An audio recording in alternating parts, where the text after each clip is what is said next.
En primer lugar, le damos la bienvenida a la madre de Betty, que llevaba ya un tiempo sin estar aquí. Le damos la bienvenida, a vosotros también, claro. Y vamos a dar, esta mañana me gustaría compartir con vosotros unos versículos, los cuales todos los habéis leído muchas veces, pero hay veces que cuando hacemos la lectura no nos paramos lo suficiente a lo que nos dicen de verdad esos versículos. El título de esta mañana es ¿qué es la verdad?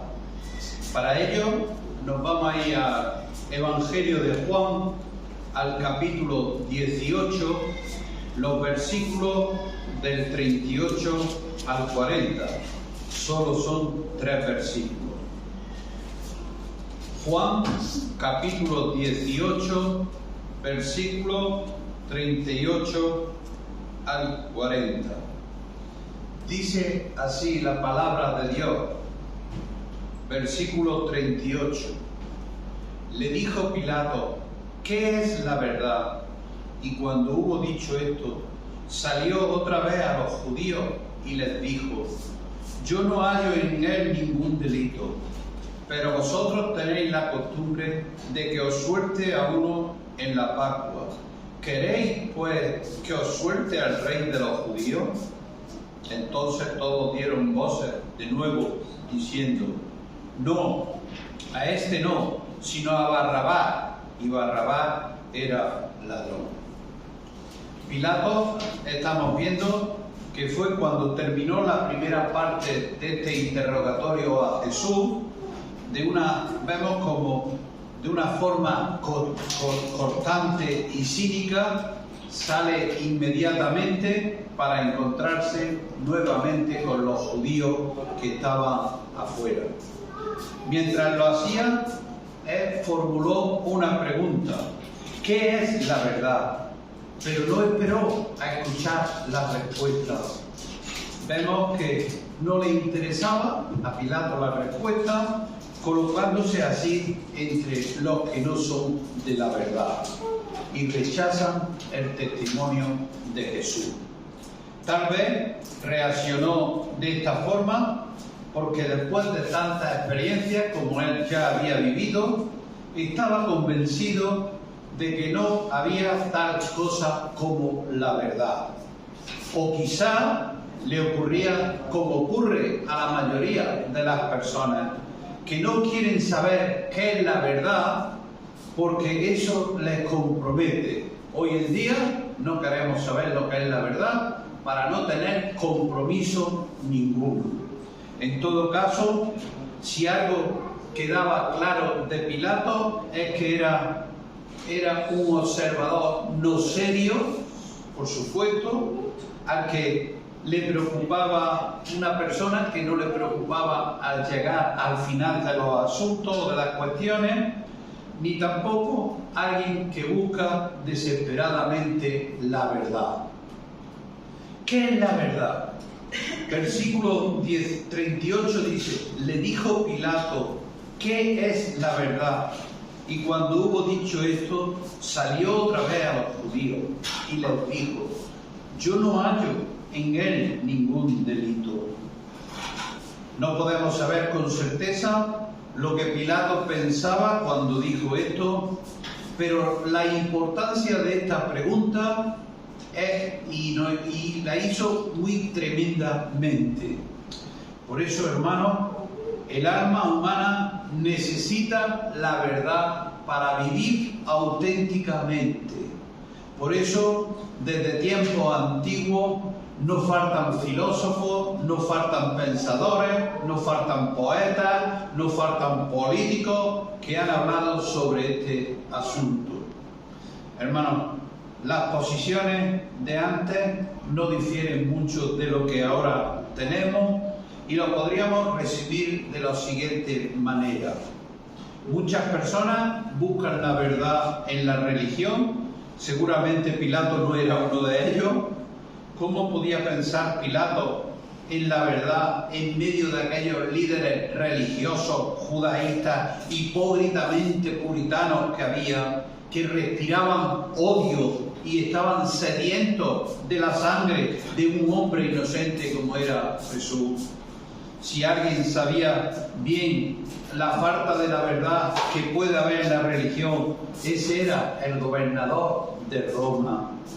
¿Cuántas personas han salido defraudadas de una y otras religiones que hay por ahí? Otros investigan diferentes sistemas filosóficos en busca de la verdad. Pero finalmente, ¿qué es lo que pasa? Se encuentran insatisfechos. Y eso lo estamos viendo. Buscan, pero al final no encuentran nada. Son personas que están insatisfechas. Otros muchos se desaniman viendo una enorme diversidad de creencias que hay en el mundo y se dan por vencidos de este modo y no quieren saber nada y encuentran, y lo bueno es que hasta encuentran excusas para pasar una vida sin preocuparse por escuchar la palabra de Dios. Tenemos, y en medio de tantas filosofías, en medio de tantas religiones que batallan entre sí, ¿dónde está realmente la verdad? En medio de todo esto, ¿dónde está realmente la verdad? En este mundo moderno que tenemos, como esta mañana hablábamos, la mayoría llegan a la conclusión de que no existe una verdad absoluta.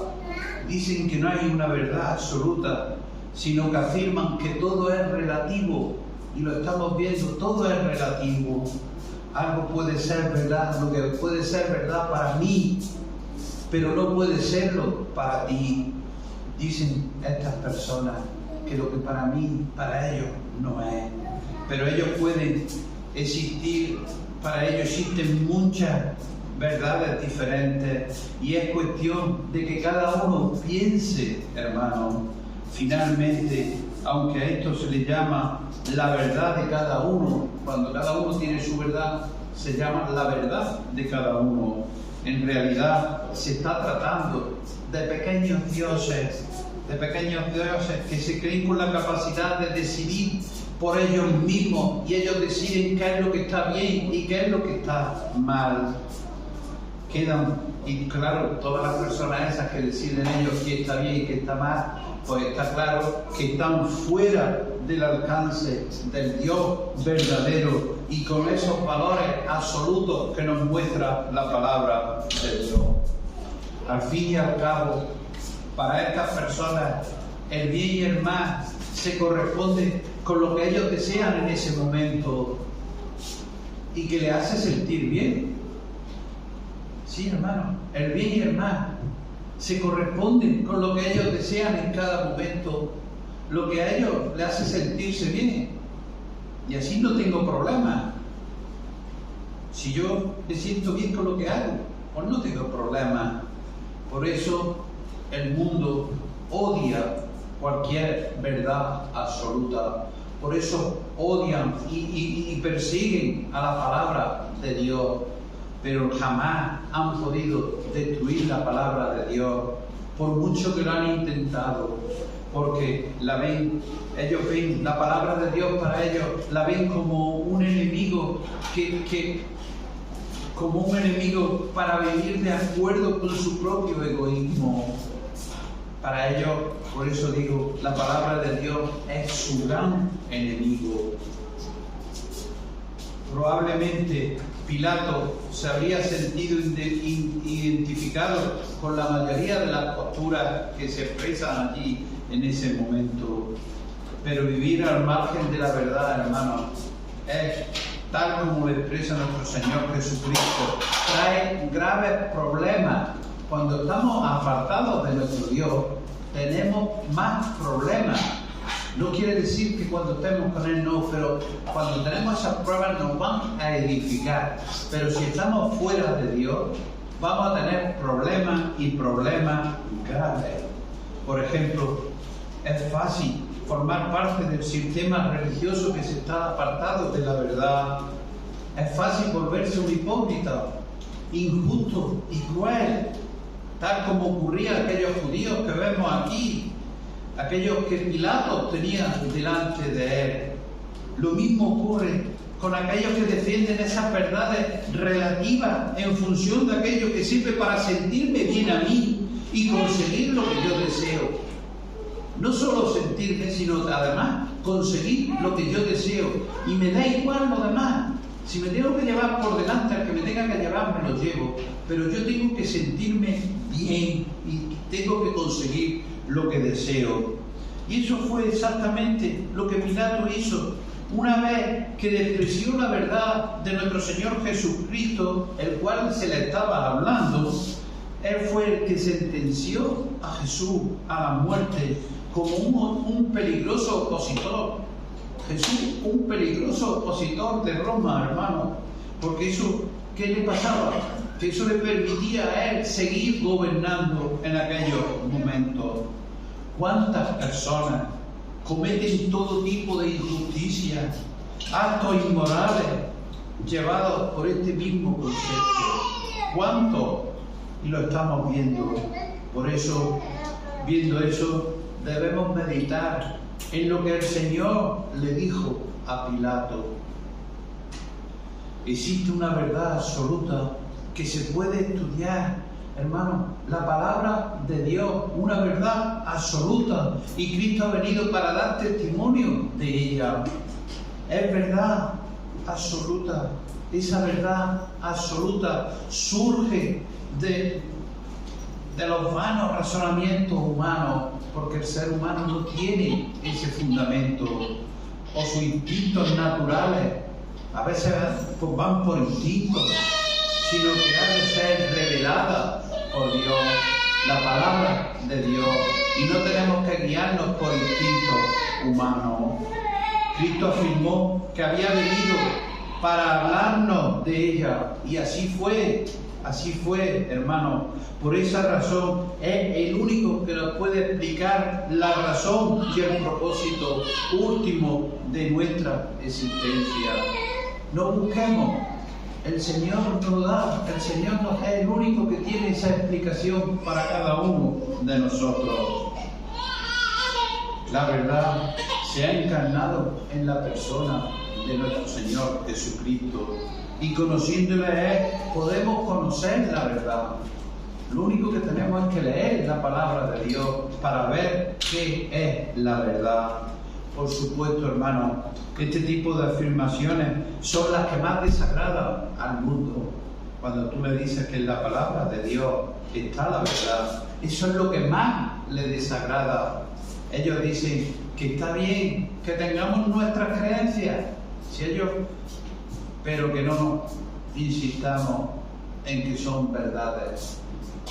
Que está muy bien, que nosotros lo podemos creer, pero que no insistamos en que son verdades para todos, cuando la palabra de Dios nos lo dice, que son verdades para todos.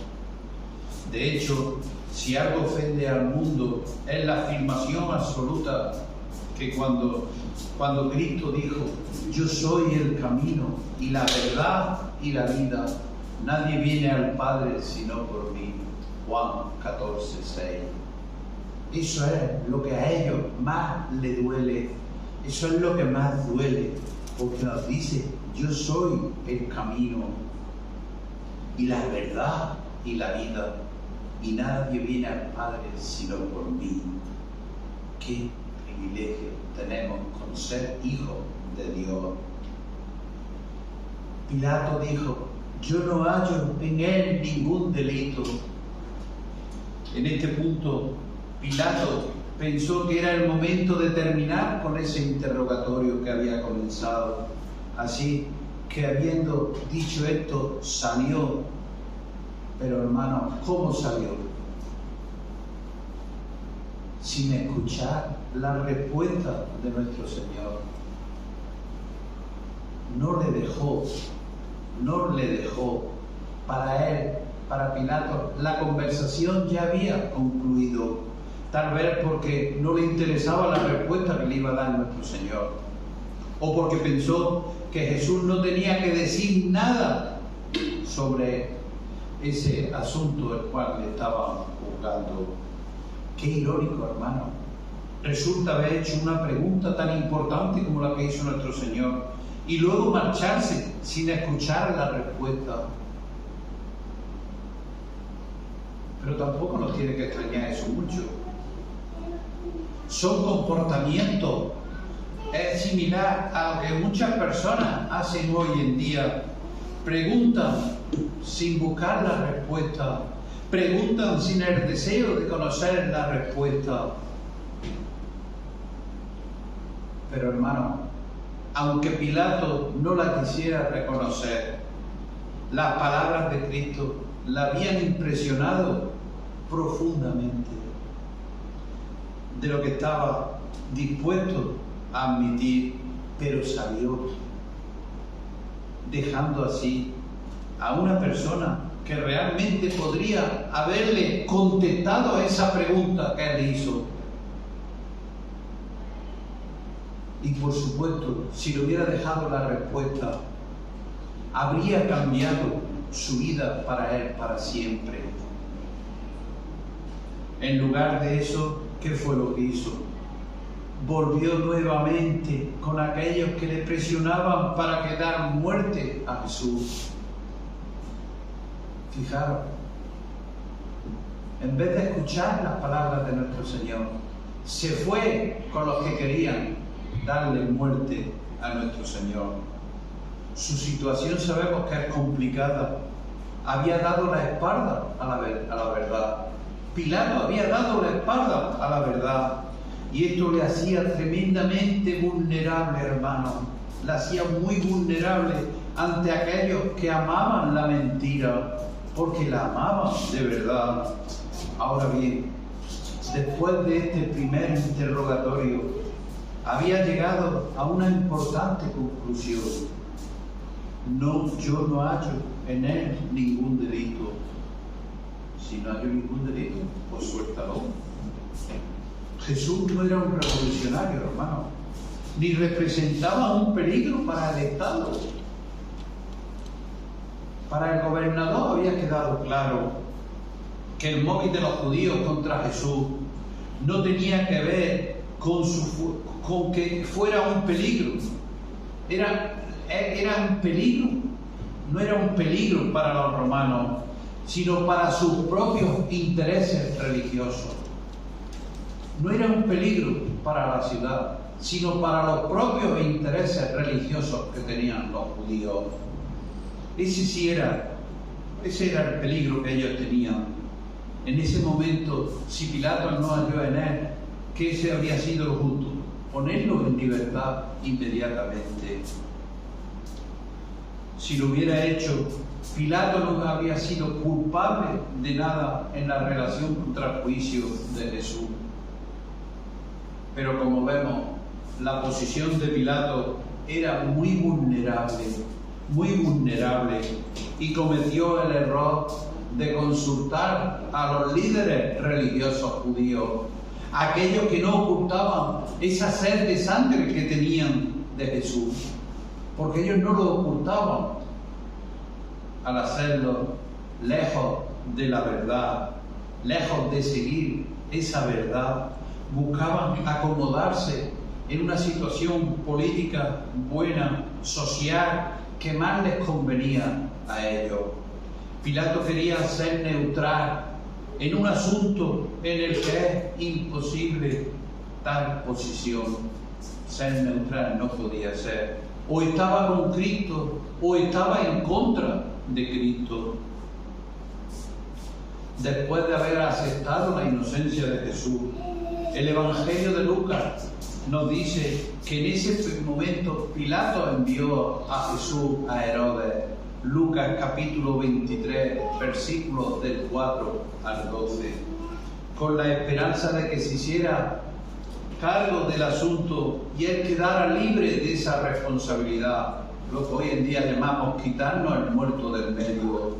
Eso es lo que Pilato quería, quitarse ese asunto y esa responsabilidad tan inmensa quitársela del medio. Pero el versículo 39 nos dice: pero vosotros tenéis la costumbre de que os suelte uno en la Pascua. ¿Queréis pues que os suelte al Rey de los judíos? Todos sabemos que Herodes devolvió al prisionero, a nuestro Señor Jesús, con un vestido y una túnica, vestido con una túnica a manera de burla, para burlarse de él.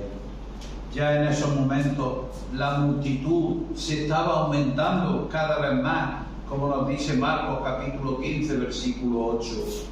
Y Pilato se encontraba nuevamente ante el Sanedrín, a quien se dirige para decirle ahora que ni Herodes ni él habían encontrado razón alguna para condenar a Jesús. Pero ¿qué fue lo que pasó? La presión aumentaba cada vez más, así que con el propósito de escapar de esa responsabilidad de condenar a un inocente, buscó al mismo tiempo la manera de complacer a los judíos.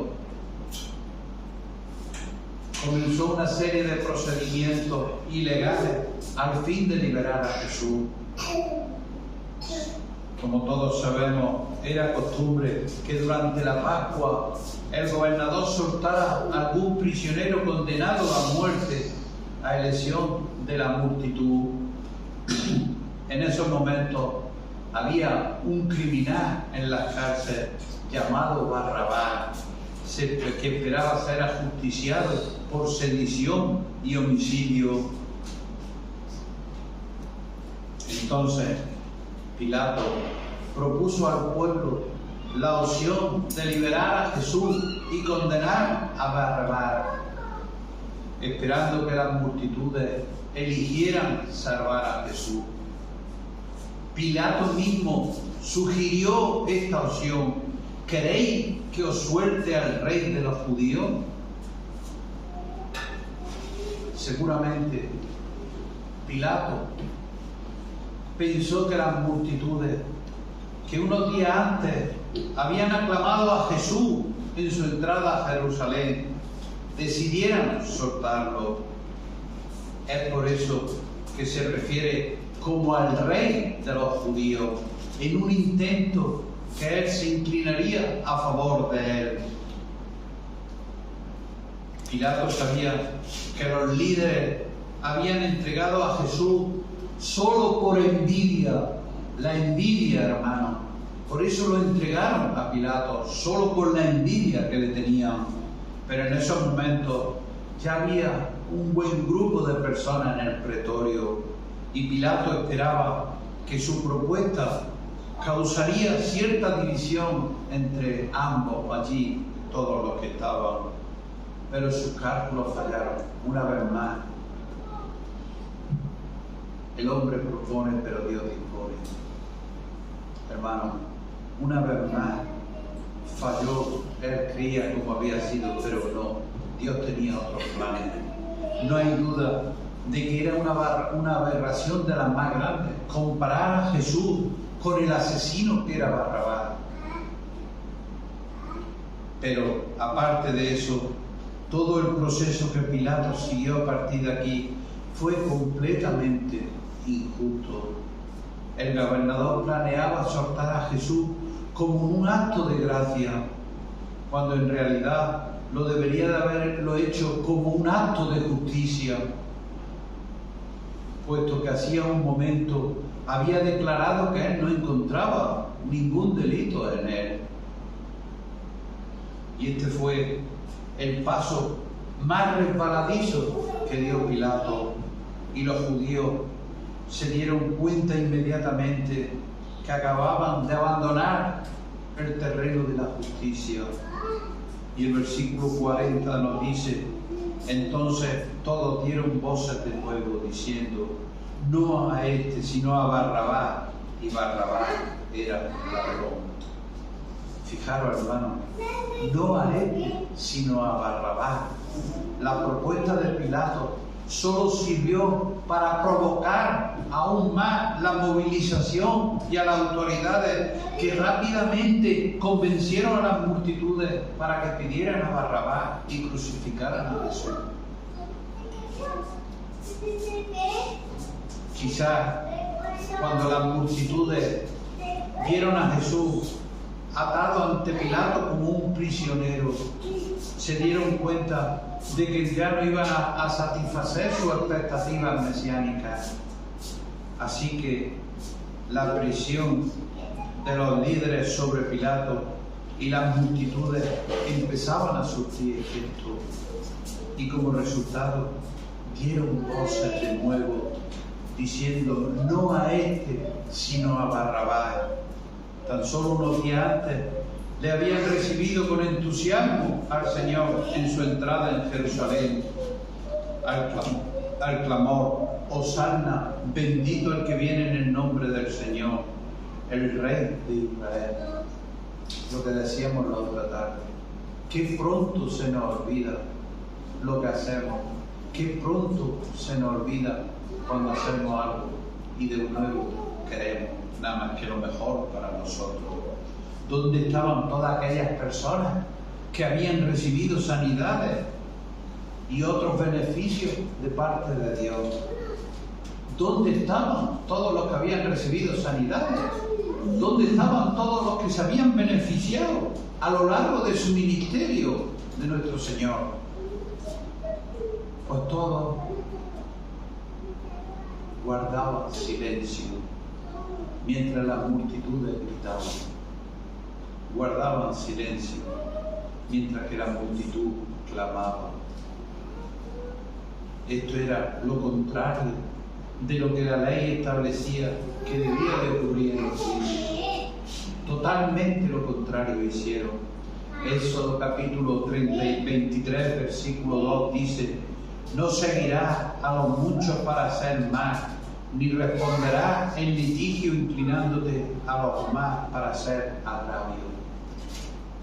Pilato había quedado preso de su propia sabiduría. Estaba a punto de cometer una terrible injusticia, porque ante su sorpresa las multitudes eligieron claramente a Barrabás. Barrabás era un ladrón. En el original quiere decir terrorista o guerrillero. Los otros evangelios nos dicen que de hecho Barrabás había cometido homicidio. Marcos capítulo 15, versículo 7, Lucas 23, 19, lo que también confirma Pedro en uno de sus discursos en Hechos capítulo 3, versículo 14. Por lo tanto, podemos decir que mientras Jesús no constituía ninguna amenaza para Roma, Barrabás sí lo era de verdad, hermano, tal como había tenido ocasión de demostrar en más de una ocasión. Era un personaje con tendencia violenta, por lo que se había hecho famoso en todo el pueblo. Y no deja de ser irónico que Barrabás, un hombre culpable de sedición, de homicidio, fuera elegido por las autoridades judías para ser puesto en libertad. Mientras que Jesús, al que habían acusado falsamente, piden que sea crucificado por envidia, hermano, solo por envidia. Era imposible que Pilato no se diera cuenta de que en realidad aquellos judíos estaban a punto de liberar a un verdadero enemigo del César. Barrabás sí era un enemigo auténtico del César. Y en este punto Pilato debía de elegir entre Jesús, a quien había declarado inocente, Barrabás, que se sabía que era culpable. A tomar esta decisión estaba dando a entender si era de la verdad o de las tinieblas. Con esta decisión, Pilato estaba diciendo: si es de la verdad, ¿soy de la verdad o soy de las tinieblas? Es triste que este hombre, después de haber conocido la verdad como la conocía, no fue consecuente con ella. ¿Cuántas veces hemos hablado de la palabra de Dios a las personas y no son consecuentes con ello? Eligió poner en libertad al culpable. Al final, cada uno de nosotros tenemos que tomar una decisión crucial en nuestras vidas, individualmente, pero cada uno tenemos que tomar una decisión. ¿A quién elegiremos para que nos gobierne? ¿A nuestro Dios o a los desalmados que tenemos ahora?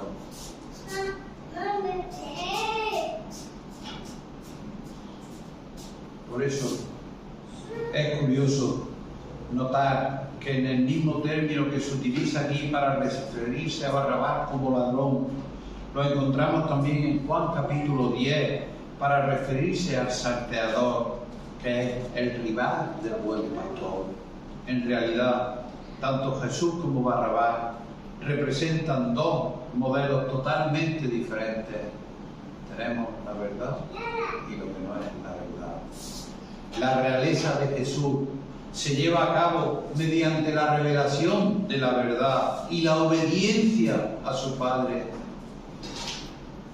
mientras que Barrabás era un criminal que usaba la violencia para lograr sus propios objetos. ¿Cuál de los dos modelos prefiere el mundo?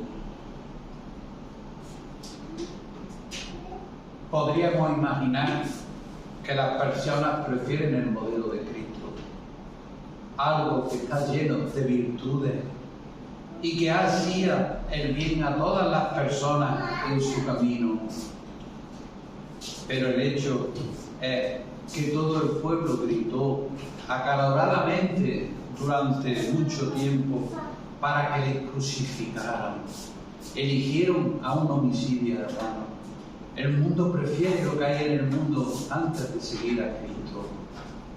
Prefiere y no sabe las bendiciones que se está perdiendo, el privilegio que tenemos de ser hijos de Dios.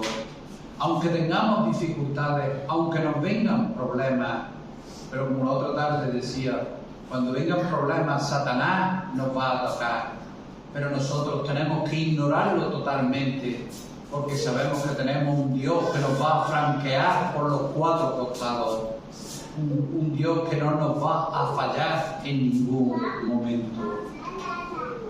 Por eso resulta impresionante, pero fue así, tal como Cristo mismo lo predició: sin causa me aborrecieron. Juan capítulo 15, versículo 25. En cambio, para el mundo, Barrabás era un líder, era una gran persona. Él encarnaba perfectamente el tipo de Mesías que el pueblo esperaba. En cambio, es triste que este mundo necesita un Salvador espiritual, pero prefiere una y otra vez a un Mesías político, violento, ladrones, mentirosos, lo prefieren antes que la verdad de Cristo. Por eso estos versículos enfatizan en la urgencia de una decisión. ¿A quién seguiremos? Vamos a hacerlo en singular. ¿A quién seguiré? ¿A quién haremos nuestro rey? ¿A quién haré mi rey? Lamentablemente, Barrabás continúa representando una alternativa seductora para los sueños de este mundo. Las ansias de poder y libertad siguen seduciendo a este mundo que sigue rechazando a quien nos ofrece el verdadero conocimiento de Dios. Cristo exige el arrepentimiento como condición para formar parte de su reino.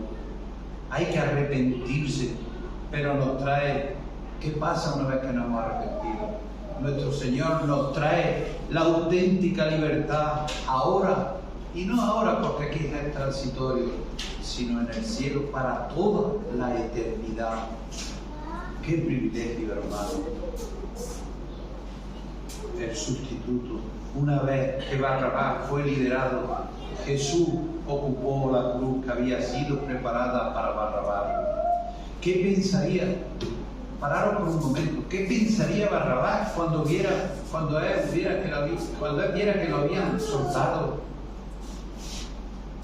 Porque otro iba a ocupar su lugar en aquella cruz, la cual debería de haber ocupado él. Esta circunstancia nos facilita un ejemplo perfecto de lo que es la doctrina de la sustitución. Barrabás era un criminal que fue perdonado y puesto en libertad, mientras que Jesús era completamente inocente y fue condenado y sentenciado a muerte. Y esto es lo que ocurre en la salvación de cada persona. Todos somos por naturaleza como Barrabás. Todos somos por naturaleza. Merecemos la ira y la condenación de Dios. Sin embargo, nuestro Señor nos ofrece la libertad porque otro ha pagado por nosotros el castigo que merecíamos. ¿Somos conscientes de eso? Y no hay pecado que el Señor no nos pueda perdonar. ¿Somos conscientes de eso? Barrabás se convirtió así en una figura simbólica de todos los que habían sido salvados y absueltos por el tribunal de Dios por la sustitución a favor de ellos. Segunda de Corintios capítulo 5 versículo 21, que todos conocemos: al que no conoció pecado, por nosotros lo hizo pecado, para que nosotros fuésemos hechos justicia de Dios en él. Primera de Pedro 2:24, quien llevó él mismo nuestros pecados en su cuerpo sobre el madero, para que nosotros, estando muertos a los pecados, vivamos a la justicia, y por cuya herida fuisteis sanados. Primera de Pedro capítulo 3 versículo 18, porque también Cristo padeció una sola vez por los pecados, el justo por los injustos, para llevarnos a Dios.